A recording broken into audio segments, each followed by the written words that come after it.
ಇಲ್ಲಿ ಈ ರೀತಿ ನಾಣ್ಯವನ್ನ ನಿಲ್ಲಿಸೋದ್ರಿಂದ ನಮ್ಮ ಇಷ್ಟಾರ್ಥಗಳು ಈಡೇರುತ್ತವೆ ಎಂಬ ನಂಬಿಕೆ ಇದೆ. ಇದಿರೋದು ನಮ್ಮ ಕಲಬುರಗಿ ಜಿಲ್ಲೆಯ ಚಿತ್ತಾಪುರ ತಾಲೂಕಿನ ನಾಗಾವಿಯಲ್ಲಿ. ಇಲ್ಲಿಯೇ ನೆಲೆಸಿದ್ದಾಳೆ ಆ ಯಲ್ಲಮ್ಮ ದೇವಿ.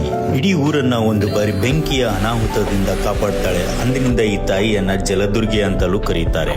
ಇದರ ಕುರುಹಾಗಿ ನಾವು ದೇವಾಲಯದ ಸುತ್ತಲೂ ಇಂದಿಗೂ ನೀರನ್ನು ನೋಡಬಹುದು.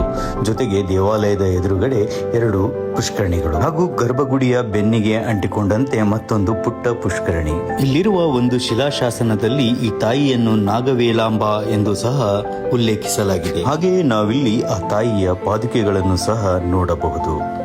ಇನ್ನು ಕರ್ನಾಟಕದಲ್ಲಿ ಅತ್ಯಂತ ವಿರಳವಾಗಿರುವ ಪರಶುರಾಮನ ಮಂದಿರವನ್ನು ಸಹ ನಾವಿಲ್ಲಿ ನೋಡಬಹುದು. ಇನ್ನು ಇದರ ಜೊತೆಗೆ ದೇವಾಲಯದ ಆವರಣದಲ್ಲಿ ದೇವಾಲಯದ ಸುತ್ತಲೂ ಅಷ್ಟೇ ಪುರಾತನವಾಗಿರುವ ಮಂಟಪಗಳು ಹಾಗೂ ಪುಟ್ಟ ದೇವಾಲಯಗಳು, ಜೊತೆಗೆ ಕೆಲವು ಪುರಾತನ ವಿಗ್ರಹಗಳನ್ನು ಸಹ ನಾವಿಲ್ಲಿ ನೋಡಬಹುದು.